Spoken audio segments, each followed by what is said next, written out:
In these uncertain economic times, you've got to do whatever you can to save money. One of our biggest expenses can be our cars, especially when unexpected repair bills hit. Not anymore. If you own a vehicle with less than 130,000 miles, is less than 12 years old, has a warranty about to expire, or even no warranty at all, you could stop paying for car repairs. Roadside assistance, towing, and rental coverage are all included. Don't wait for the next repair. Make one free call right now to see if you qualify. If your vehicle is less than 12 years old, has less than 130,000 miles, even if it's out of warranty, paying for car repairs can become a thing of the past. Call us right now and get your car protected before your next repair bill hits. Get protection and no more repair bills. Call 800-696-1030. Again, 800-696-1030. That's 800-696-1030. 800-696-1030.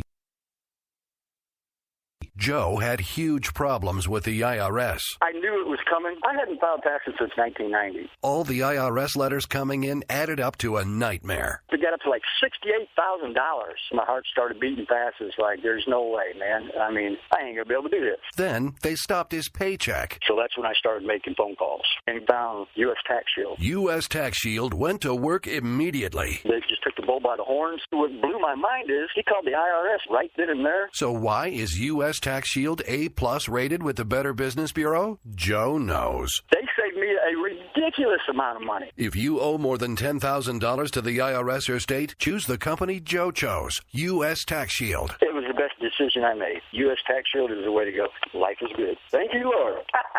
Call 800-471-3287. U.S. Tax Shield. Boo-rah. Yes. 800-471-3287. 800-471-3287. K98Talk.com, a leader in Internet radio. So grab your seatbelts and take the ride of your life on K98Talk.com.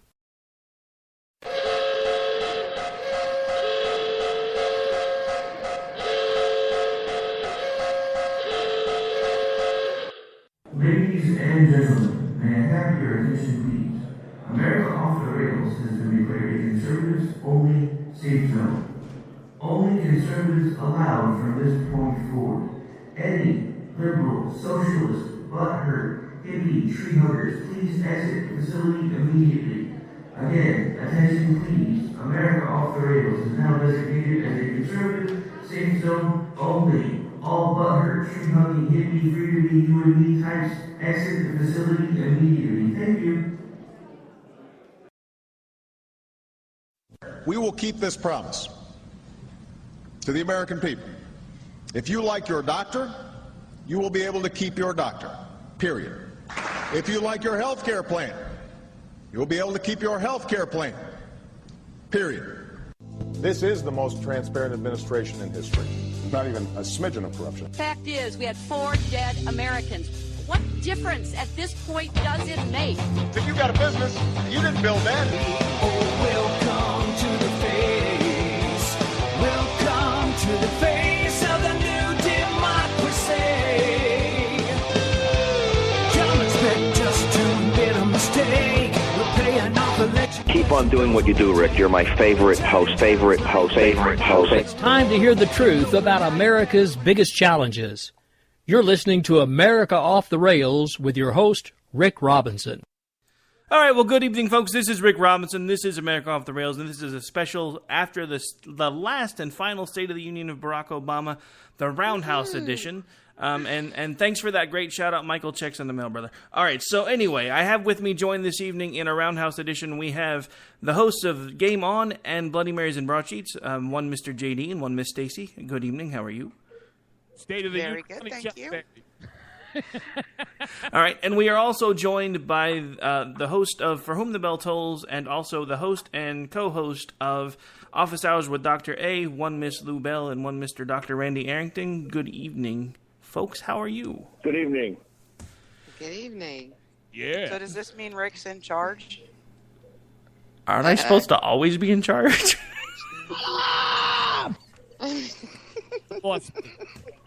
Rick, are you running this round table? I kind of thought I would be because, I'm usually the one that talks the least anyway when all you guys start yammering, so it makes more sense if I moderate. Yeah. Awesome.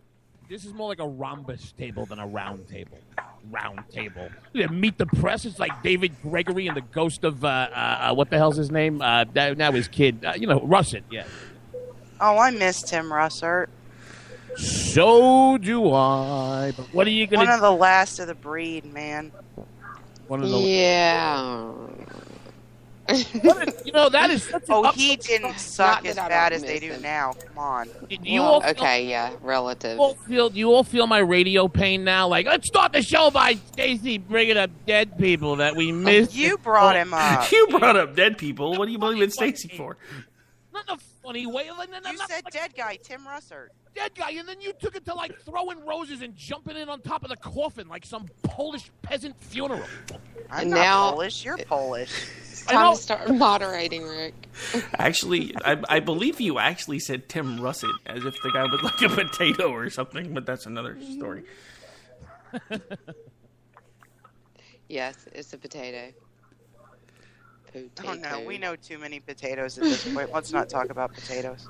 Hey, Rick, when you run a round table, you got to take charge. Easier said than done with you guys. The next one of you that starts a shenanigans, I'm going to pistol whip you. Just saying. Oh, dude, you're begging for it. Our shenanigans are cheeky and fun. All right. Better than sad and tragic. Does anybody have... Hey, and we're past 2 minutes. Lou hasn't dropped an F-bomb. I know. JD was the first one to curse. We're past 2 minutes. This is Rick's best performance of the week.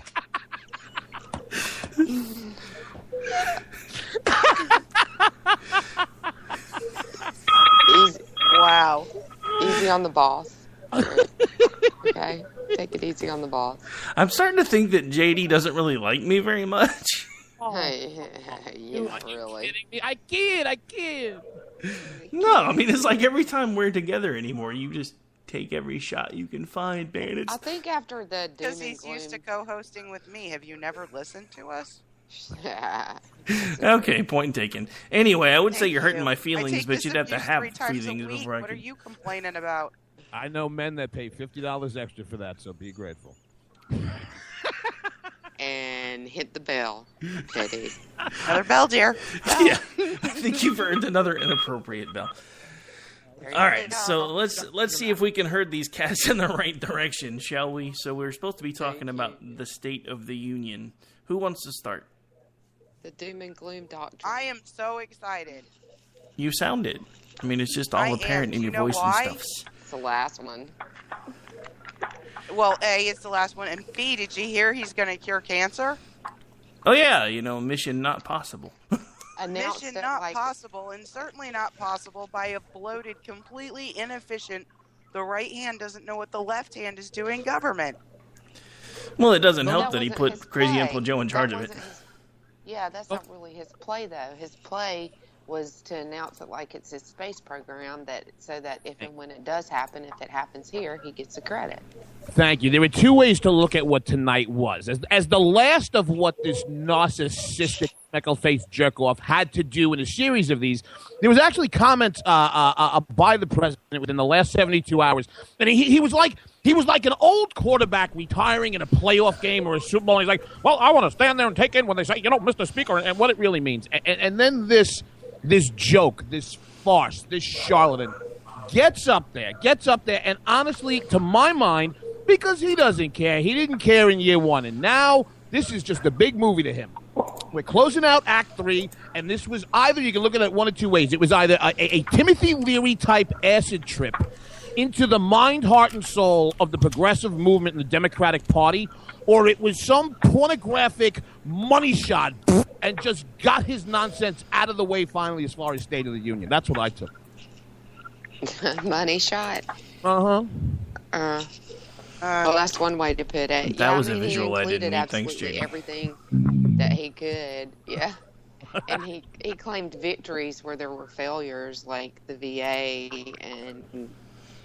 Oh, I know. Terrorism. God. But Lou, that's the genius. That's the genius. I mean, when you go back to the term Pyrrhic victory, and you go back historically and you look at what that means and how politicians used to try and basically sell those to the public in the State of the Union, that's not what you have here. This is complete Leni Riefenstahl, Joseph Goebbels type propaganda. Fed to clapping seals, waiting to have some fish smacked in their face or what have you. Yeah, I mean, from the cooked books and the fake numbers to, the I'm going to take the high road, but I mean, every statement was followed by a but. America is great, but. You think his wife would have a big enough ass that the man could stop saying "but" every 30 seconds? This wasn't a State of the Union. This was a state of denial by Obama. Oh, absolutely, Tom. That's a great way to put it. He basically demagogued our fine men and women in the military, and you saw the look on those Joint Chiefs of Staff's faces. They know how for 7 years Barack Obama has been doing nothing but systematically trying to dismantle our fine military. That should have showed you everything you need to know about what Barack Obama is and always will be. And for those of you who don't know, Dr. Randy Arrington is a former naval aviator, baby, and more than well acquainted with the military. And you want to know what, Randy? I actually had a thought I'd like your opinion on. He was so Machiavellian in how he used the military as props, because when he spoke about climate change, with all the fires the man's been able to start and all the disasters that are just popping off all around the world, you kind of lose track of exactly what's going on. And when he was up there in the climate change and, Republicans and you and 5 people in a cave and everybody else and all this other nonsense, he goes, well, if you don't agree that climate change is as he posits it, then you disagree with our military. And this goes back to a civilian-side study with the thumb on the scale that they got the imprimatur of the Pentagon on. Am I correct? Where at the end of the day, there was some report that ended up coming out of, it was the Pentagon or the Joint Chiefs that basically tied climate change to national security. And he will use the military when it suits him. But then just to the doctor's point, just bash. What are you kidding me with the money we spend? We got to be shrinking the military more. I mean, that's how I saw it, Doc. I don't know if you had the same take, different take. He does the same thing with the Constitution. They hate the Constitution, but they'll use the Constitution when it suits their narrative. Mm-hmm. Well, I mean, just everything to me sounded like a big old lecture on how to behave appropriately. He specifically said it was not political correctness, but the only people he was worried about in that speech were, as he likes to say, Muslims, not Muslims, Muslims. Oh, didn't Johnny Rockets over on our last network do the same thing? What the hell was his name? I don't know. Remember Johnny Muslims? Johnny Muslims? Yo, no, you remember? Oh, we'll talk about this in the commercial break. Remember okay. The Muslims? Yeah, no, it's just stop saying that. I lost a bet tonight though, because he didn't use the phrase at that point, religion of peace. And I had actually bet that he was going to use the phrase religion of peace, so I lost that bet. But he claimed that America is not weaker, and I think that's crap. They took 10 of our sailors today over in Iran. Yeah, don't tell Iran. 10 of our sailors today over in Iran. He didn't even mention it. We still have 4 hostages over there that we couldn't get out in the shadow of a huge arms deal.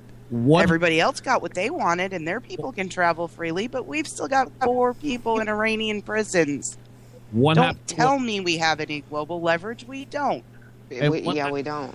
What happened 48 hours before they? And look, the story in this with the Iranians is not so much the seizing of the sailors. Okay, I mean they did that back in 2007. The story is this administration saying keep the technology. because they're holding two fast boats from as I understand it, I think they were riverines. The doc can correct me if I'm wrong. And there is something patently wrong with this story. You have two patrol boats with 10 sailors on them, okay? And the administration and the media's line that I have heard without any questions or follow-up is one of them had engine trouble, drifted into Iranian waters, and now the boats and the crews are on the island of Farsi, and they're coming back. I want you to think about this for a second. These weren't battleships. These weren't destroyers. These were fast boats. These boats are made to move and made to boogie. There's a big gap in between one engine trouble on a patrol boat with another one that's there that's effective. Forget about whether to be able to tow them out. They have armaments on the boats. So where's the follow-up question of unless, and I don't think this is right, Dr. Ray, last week the United States Navy says, hey, if anybody says, stop and give us your boats and come with us, they do that. So where is the follow-up as to, one, were these boats and these sailors taken by force or under threat of force? And 48 hours prior to that, they were firing missiles 1,500 yards in front of one of our aircraft carriers in the Gulf. But we're gonna give them $150 billion. Cool. Yeah, I want to hear what Randy has to say about that. The story is a lie. It's been concocted, and that's a very astute analysis of what was happening. I think it was 3 days ago that they were firing from their fast boats, those little unguided missiles.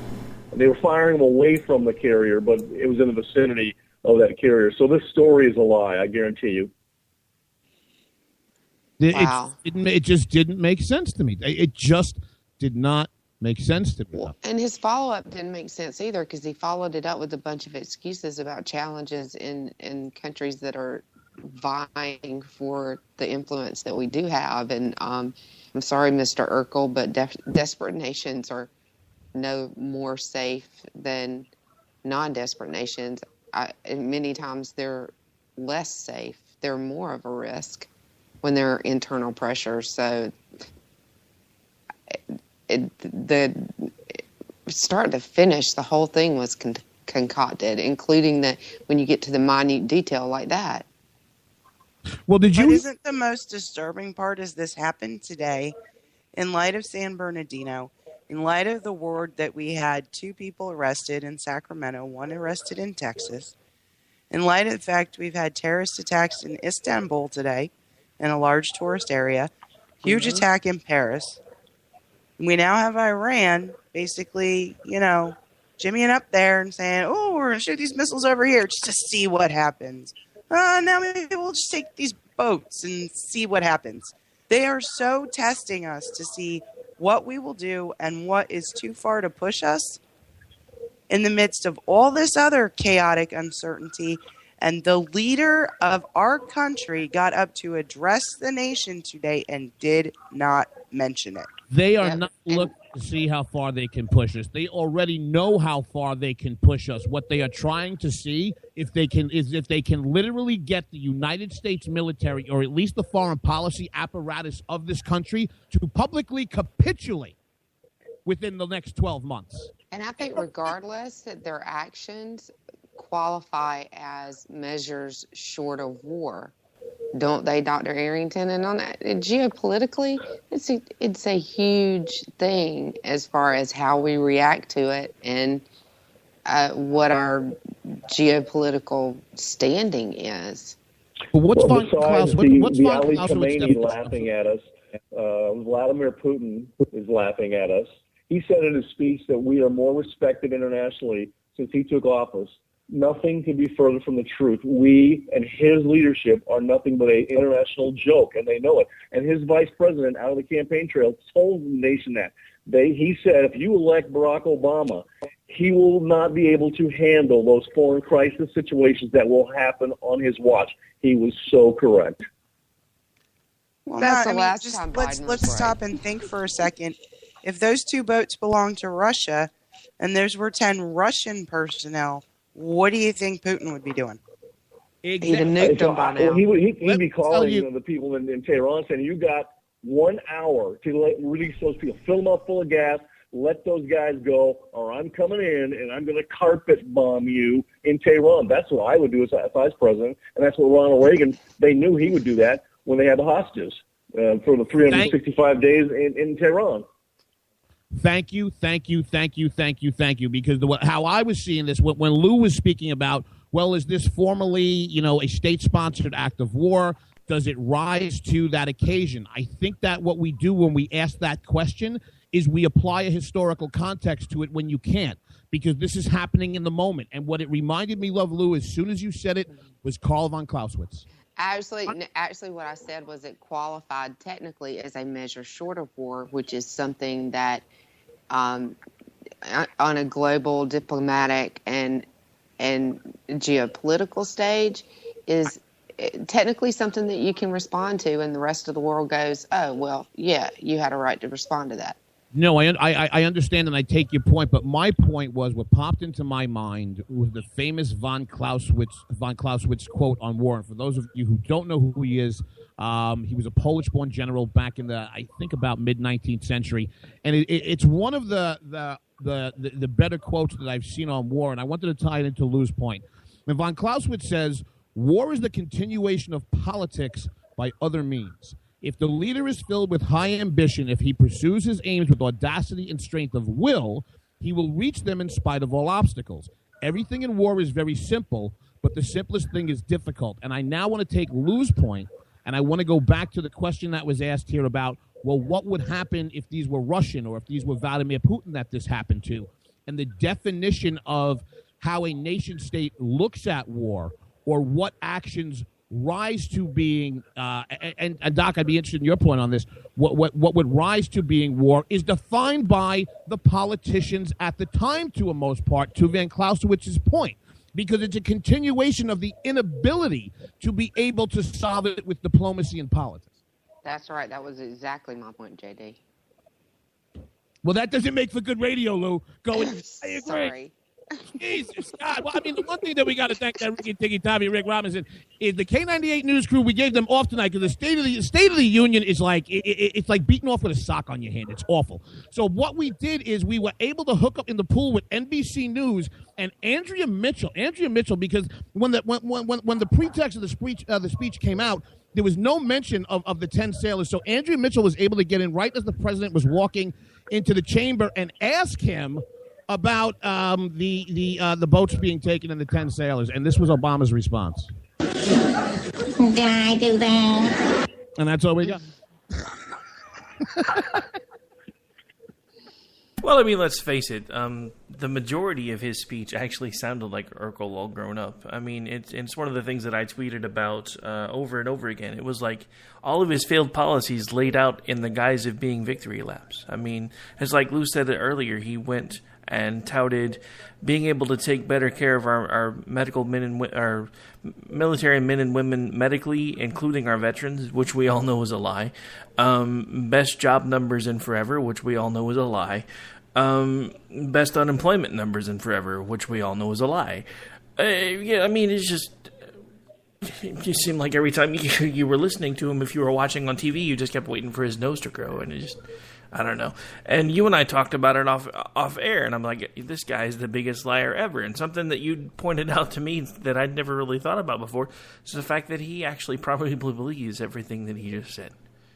Well, that's what you saw tonight. That is what you saw tonight. And that's why I think that people almost give Obama too much credit on the political side. Tonight was not a master stroke of taking the Democratic Party into the 21st century and leading them into a victory in the end of 2016. Tonight was an open-door walkthrough of the worldview of Barack Hussein Obama. And now, as we sit here in 2016, the majority of the progressive movement and the Democratic Party. You know, one of the biggest things that I liked that he said tonight was, I'm looking ahead to the next 5, 9, or 10 years. I'm thinking, me too, because you're only going to be involved in one of those. Not if I just amend the Constitution unilaterally, impose martial law, and just sit here. You know, this is a nicer house than I bought from Tony Resco. You don't know about Tony Resco. Tony Resco's in jail, but the media won't tell you that. You want to know why? I bought a house for about $5, Mrs. Cow, and 4 magic beans. This guy is such a scumbag, I can't take it. Oh, by the way, this was Nikki Haley's response right after the State of the Union. You're a liar! You're not telling us, you slimy scumbag liar! And that is a point that I need to make. Can we all take a vote here as to whether or not we should kill what, not through the fault of the person giving it, but just the follow-up from the pomp that you get as a president of the United States with a joint session of Congress, all most of the Supreme Court, the Joint Chiefs, and on, and then what was that? The Stepford wife hostage video that has to occur after it, because the optics of it, to my mind, are so bad. I don't know if anybody gets the message.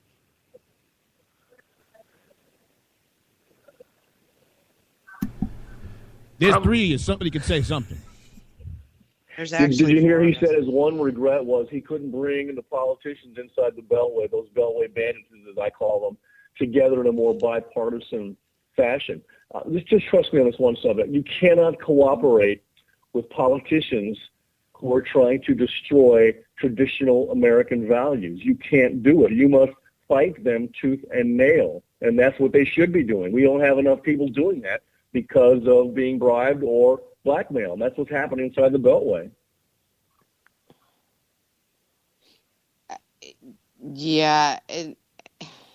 No comment, to me, it was like listening to Mr. Nasty tell you to be nice. Mr. Right? Nasty. Yeah, I mean, and then the community organizer explained, extreme voices and interest group politics. Is that like a voices? Yeah, it's at least that many. And I was thinking, project much, dude. Well, when you said Mr. Nasty, I'm just picturing. Yeah. Baby. Should have known that was coming. Yeah, Mr. Nasty. Come here and show you my joint. Suck it, Pelosi. Yeah. Seriously? Mr. Nasty. Hey, Joe. I see you and Paul Ryan sitting behind me. You want to, Giggity, let's have sex. That's right. This is my last one. I'm taking it out right here, bitches. Just swinging it around. Everybody back up in the chamber. Back up. Barack swinging it, baby. I'm swinging it. What a jerk. Whatever. Everybody knows Michelle's is bigger. No, you didn't. Oh, listen. When your kids can sleep under the tent of your mother's morning wood, it's gross. JD, you did not. Oh, no, you did. I heard him. Doctor was on the cusp of becoming a senator. And the night before the vote, and this show comes out. My poor man. My poor man. Yeah, so, anyway. I love late night radio. Yeah, I mean, he didn't miss the opportunity to scold Republicans about the rancor in their ranks. No, sorry, Stacey, go ahead. I was just going to say, I was listening a little bit to the post-debate and post-response coverage before I came up to get on the air, and Krauthammer and company, and I believe it was Stephen Hayes who actually said, Obama talked about being gracious, being, team-oriented, et cetera, et cetera, et cetera. Civility. It was actually Nikki Haley who demonstrated how to be gracious during her talk. She did actually have nice things to say at the beginning of her speech. She didn't, and during the course of her speech, she said, sure, does some of the blame fall on Democrats, for some of the problems we face today in terms of foreign policy, and the things that really the Obama administration has almost total control over? Of course, but there's also some things we in our own party need to take an inward look towards, and how can we do this better or different? And I think that the contrast between those two speeches was immense. Yes. When Nikki Haley was talking, I felt like I was being spoken to. When Barack Obama was talking, I felt like I was being lectured at. Yeah, but that is the difference, and go back and contrast, and look at W's, look at his father's, look at Reagan's. You go look at those State of the Union speeches. Basically, whether you're ideologically aligned with them or not, they found common yes, I mean, they're politicians, so they were political points in all of them. But they found these common binding things to bring the country together, and the left looks at it differently. Tonight, to my mind, was a version of a Paul Wellstone memorial, where it was just a big, we gonna, and let's pull the wool over their eyes, and Barack was possessed. He was up there in the church of the BS. And he wanted to tell everybody, don't read the news and listen to your crazy uncle that listens to Fox and all this other garbage. I mean, it really was. It was a Wellstone memorial. I mean, half of the left and the Democrats in the chambers, you know, they had to have towels on their seats. They were getting so sopped up between the, about it. Except for Bernie Sanders. That was just because they were out of defense. But it just, orgasmically preening at this jerk off, it kills me. And honestly, that is the look into the future of a lower and lower and lower and lower voter informed society. I've been saying it for a long time. These people are not so much George Orwell and 1984 as they are Aldous Huxley and Brave New World.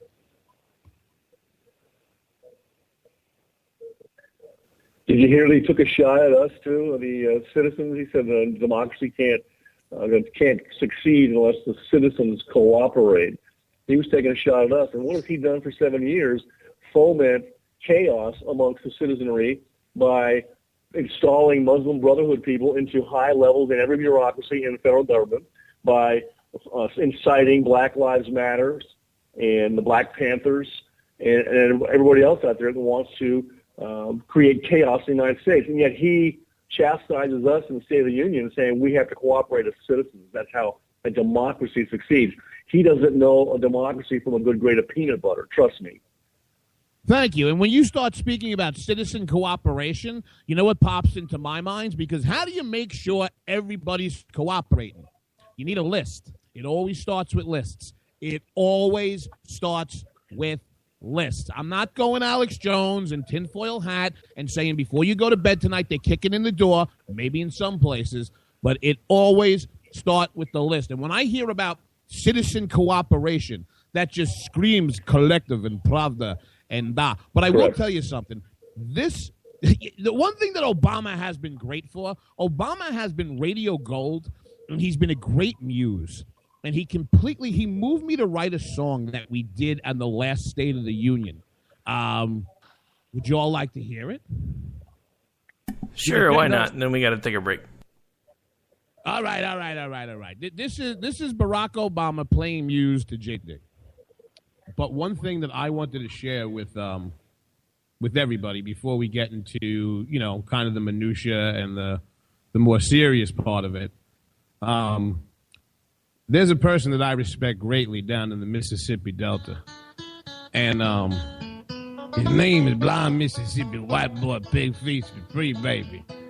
And he's a great blues man come out of the Delta that done give me so much inspiration I can't tell you. And old my white boy inspired me today as I was wasting my time to write a little blues song about Obama and what him and his State of the Union has done to me today.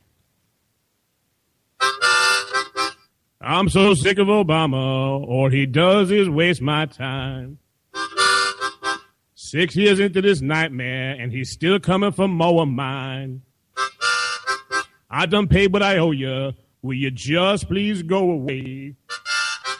Obama done took all my nickels, and all he do is laugh and play. I'm getting tired of all his needing, while my pockets, they be bleeding, while people on food stamps, my taxes be feeding. His calls I have stopped heeding. I got the Obama, please just go away blues.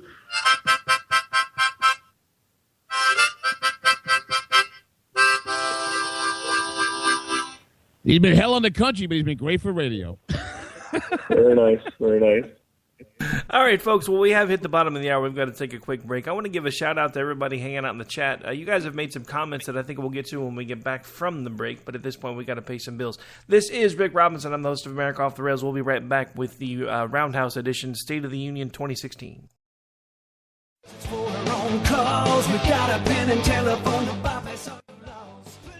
All right, folks, this is Rick Robinson with you. I want to tell you about some friends of mine from a company called Security Enforcement Specialists.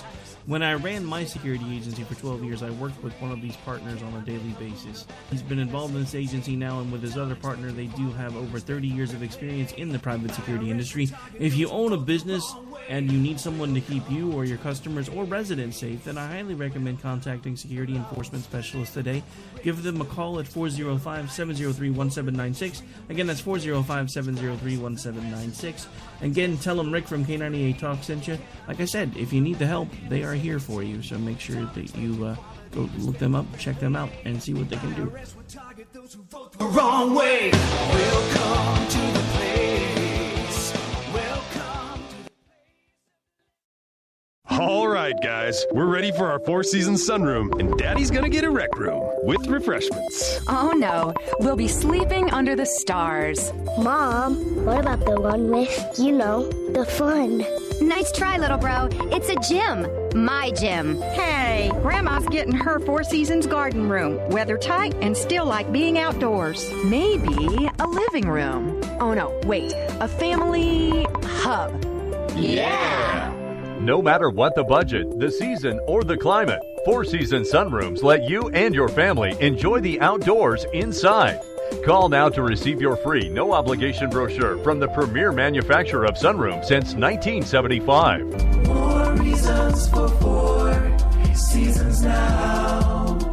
To find out more, call toll-free 800-928-7007. That's 800-928-7007. Call 800-928-7007 today.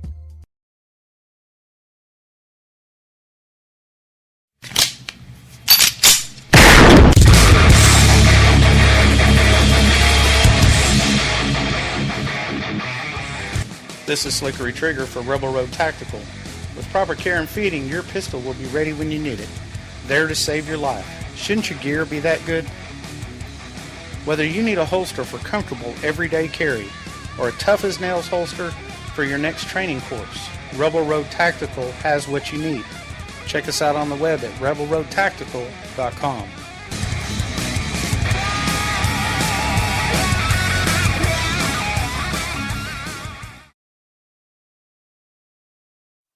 If you want to work until you keel over, have less of everything in retirement, or give back more of your hard-earned money to the stock market again, then just ignore me. But if you'd like to protect the money you save, receive a steady, predictable retirement income, and enjoy financial security for as long as you live, then listen to this. You can download a free report that reveals the wealth-building secrets Wall Street and the banks don't want you to know. You'll learn how you can get guaranteed growth, safety, and real prosperity without risking your money in the Wall Street casino, and how to get the money you need when you need it, simply by asking for it. This is the best way to have a 100% secure retirement and know your money will last as long as you do. To learn more about this method and to get your free report, go to 29security.com. That's the number 29security.com. 29security.com. Go to 29security.com.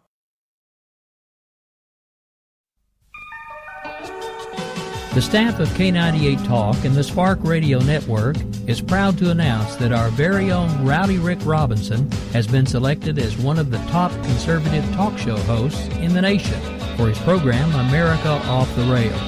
Again, congratulations to Rowdy Rick Robinson for a job well done and another reason to stay connected to K98 Talk and the Spark Radio Network.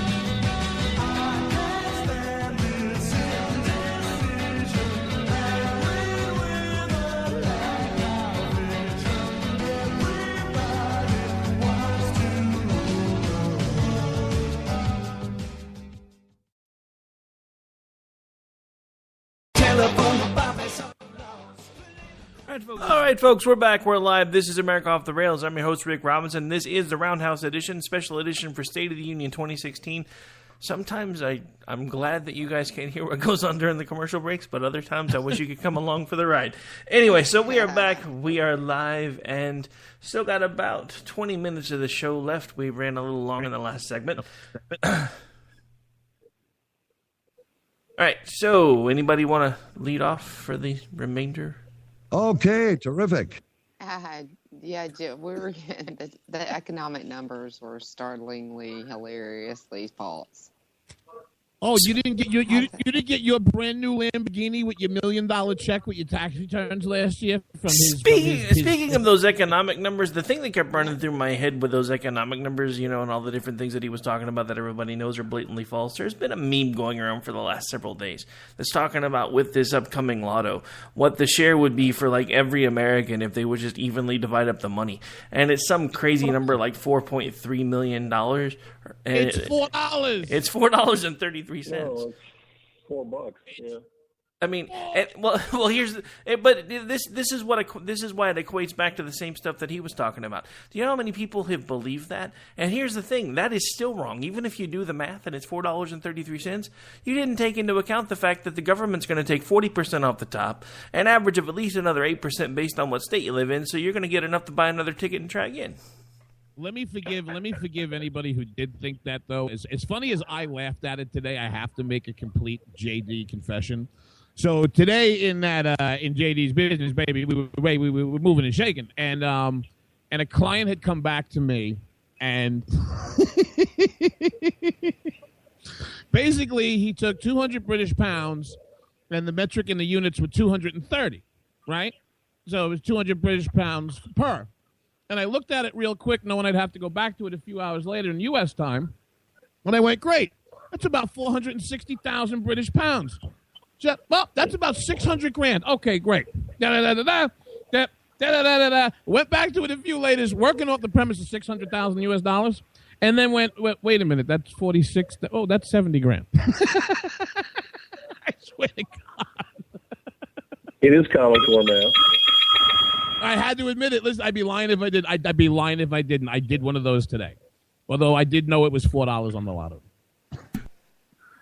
I'm wondering if there's anybody in the chat room or listening audience out there that actually believes the science is settled on climate change, whatever moniker you want to give to it, and if that is the number one national security threat that's confronting our country. I wonder if anybody believes that, except for the people that believe Barack Obama is the Messiah. Did you see some of the looks on those people's faces on the left when he came into the room? They looked at him like he was Jesus Christ himself.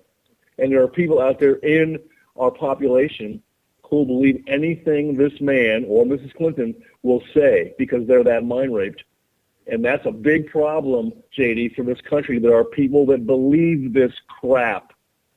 Yeah, well, Doc, mind raped is the perfect way to say it, because I'll change the name of the phrase in case Rick wants to put this up on NJC, but every one of those Stepford morons walked in there with their orgasm face on. I mean, every time the guy spoke, the only other people who got to see the faces, the way they were contorted in that room, were probably those people's partners. I mean, that's the kind of cult of nonsense that you're dealing with around this. And you're exactly right, Doc. And what you have is, and this goes so far back into the Alinsky model.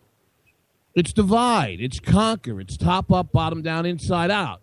So the dumber and more cultish that you have these people following the boy king, it drives the other people in the country who disagree with it to have more visceral reaction against the demigod. And that's where we find ourselves in January 2016, in my opinion. Well, that's why I always say pity the people that need heroes. And on our last show, Office Hours, Dr. A, we talked about some of the unsung, unheralded heroes in our country. And it's our women, and our women are heroes. We need to recognize them as such, and their voices are needed now more than ever to save this country from going over the cliff. And they are heroes. They don't want to be thought of as heroes, but pity the people, JD, that need heroes because they concoct heroes that are false heroes. Yeah, I do, and I think that has been a lot of the appeal to people of Donald Trump in the Republican primary. Because when you have a demigod and when you have a boy king, not everybody in the village can take them down. They're beaten down by them. They're tired of them. And the village elders all get around, and I'll call the other candidates, they're the village elders. And they are rationally trying to tell the villagers, no, no, no, no, no. We can't rush in and do this right now. Well, we have to be able to defeat the boy king and the demigod, and this is how we're going to do it with the plan. And they're probably right. But you know what? When that generational guy, that 6'6" warrior king comes in and goes, we're going to kick the front door in, and you're all coming behind me, and we're going to kill the demigod and the boy king, and all the villagers go, yeah, and all the elders go, well, we can do this without 90% of you getting killed, and they go. But it is this kind of environment, I think, that lends an appeal to what Trump is selling, because I've said it before in the past on the show. With things that I might disagree with about Donald Trump, I'll tell you one thing. Before Donald Trump ever came on the scene, I made the point of our candidates, they don't know how to politic. He does. He understands that this man, for people who are sick of Obama, to the doctor's point, Obama is a villain. He is a mustache-twisting, old cartoon bomb-carrying, big stovepipe hat-wearing villain. Yes, moose and squirrel, da. And I think that's part of the visceral appeal of kicking down the door of the kingdom of the boy king and just setting it aflame. I agree with that. And by the way, Miss Stacey, I'm not the one that mentioned Donald Trump, but can you remember back when Eric Holder departed the Attorney General's office, the world celebration, or at least the United States celebration for that man who's basically nothing but a failed communist activist? Can you imagine, JD and Stacey and Lou and Rick, what the celebratory atmosphere is going to be like around this country when next January comes rolling around and he leaves the White House? It'll be like nothing you've ever seen, and it'll be nothing but trumped up, phony admiration for this supposed hero. Absolutely. Absolutely. And the thing that kills me about Obama, you take George W. Bush, right? And look, everybody's got their own opinions about W, but what I'm speaking to specifically is how W carried himself post-presidency. Maybe he doesn't like Jeb. I mean, look, we never liked Jeb. Jeb's a jerk off. Jeb's a jerk off from the word go. I mean, Stacey and I have been telling everybody to stay out the bushes since this guy started running for president. But I look and I see his brother doesn't, he won't comment because he has enough respect for the office of the presidency. But Obama is the complete opposite. I mean, he's George W. Bush's 180-degree bizarro world doppelganger. He is a youngish man who, in his last State of the Union address, couldn't help literally beating on Republicans and presidential candidates by name.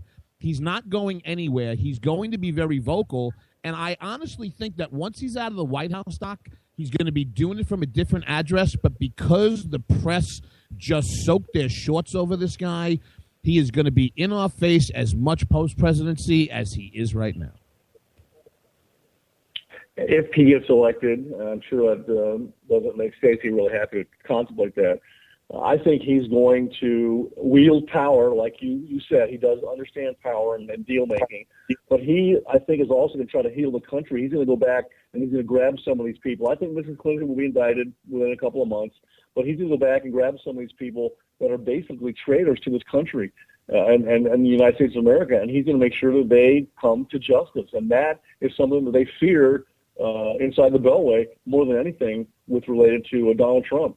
And I think it's going to be healthy. What is everybody's take? JD, the truth will come out eventually. What is everybody's take on the possibility of Kankles being indicted during this election cycle? You know how I feel. Within 60 days or less, Clinton will be indicted. I feel stronger about it. I always used to think it was a pipe dream. I think it's more of a possibility. Rick, Stacey, Lou?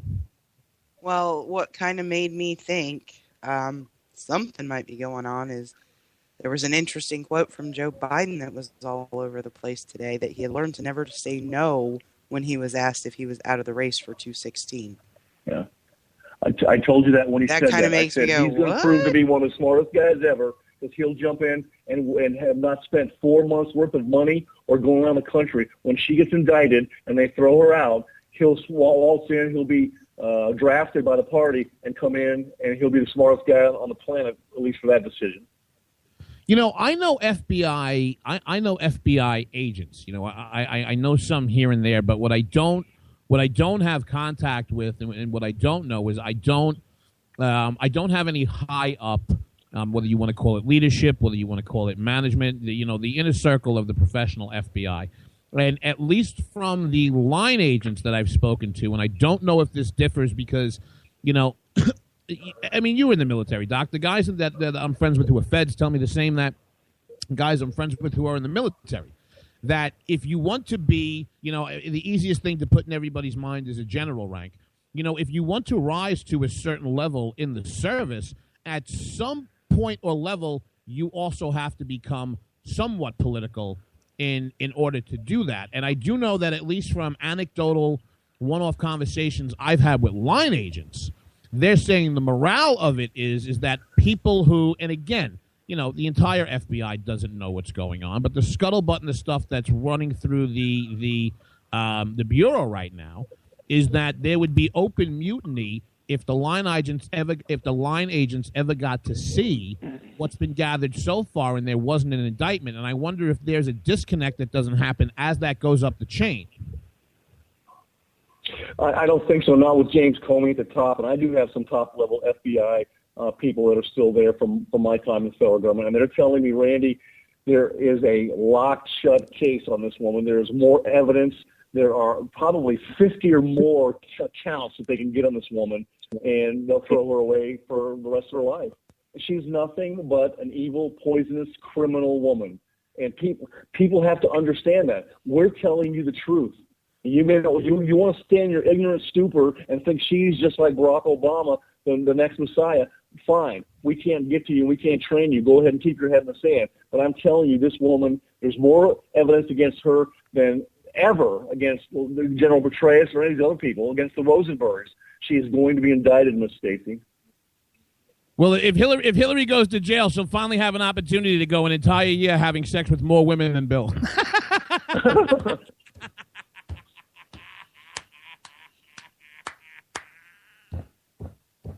Nice. We have like 8 minutes till JD turns into a pumpkin. I think it might already be too late. Yeah. Stacey, what are your thoughts of her getting indicted? Are you feeling more and more like she will be?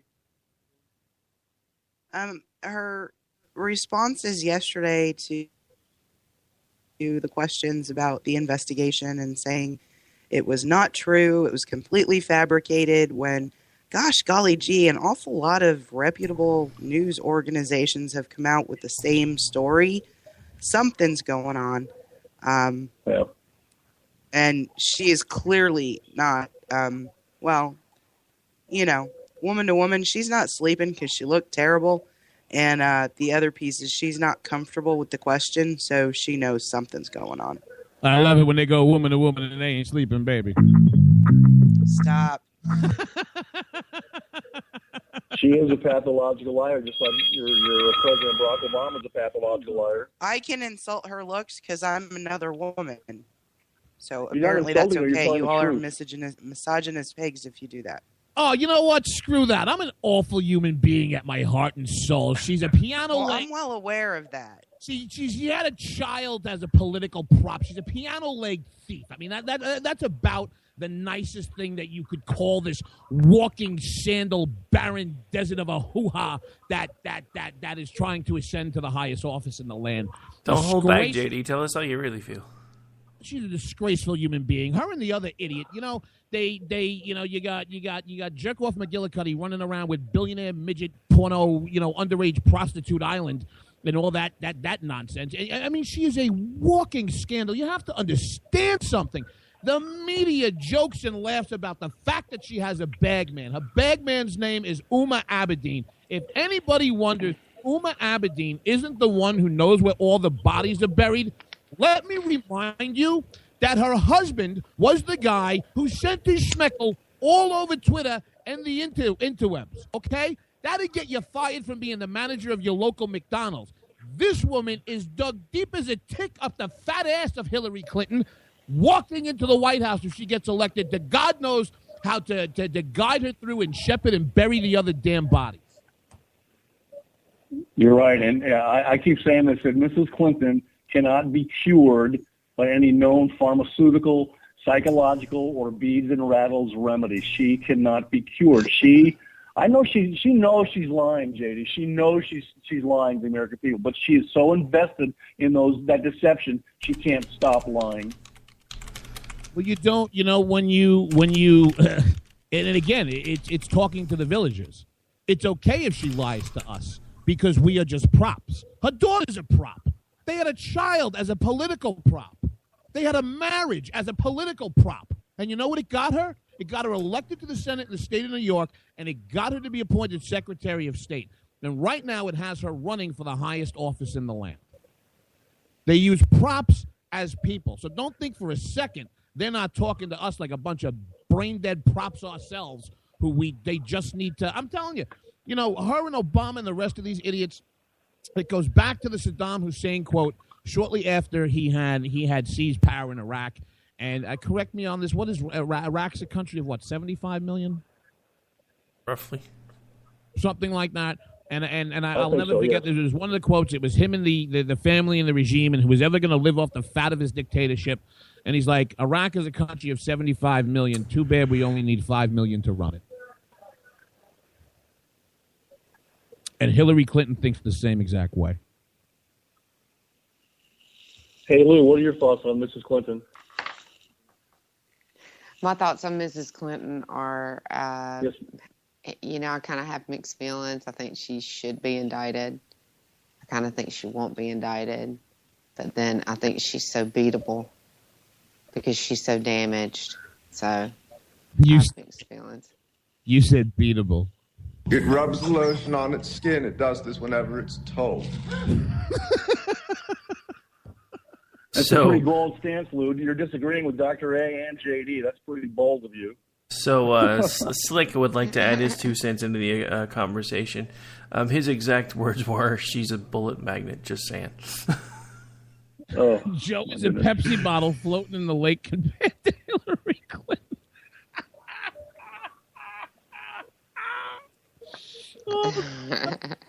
I really do.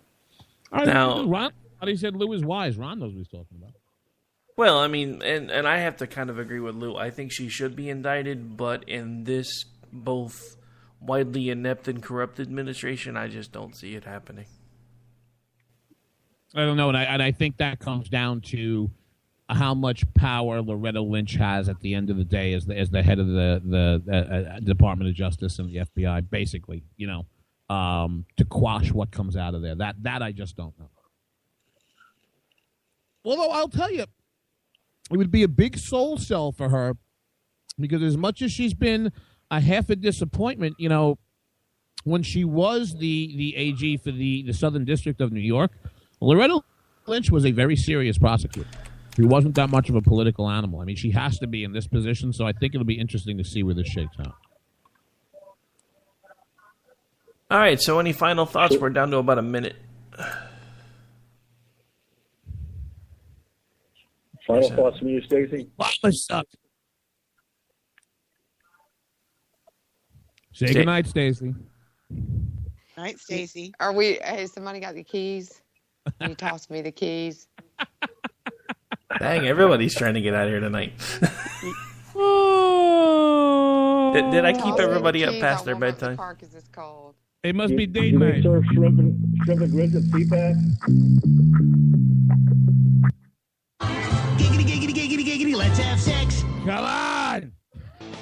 All right, folks, that's going to do it for this particular episode of America Off the Rails. This has been a special Roundhouse edition with the State of the Union 2016 with JD, Stacy, Lou, and Dr. Arrington, all hosts here on K98 Talk on the Spark Radio Network.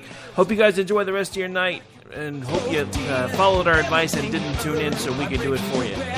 I'll talk to you guys tomorrow.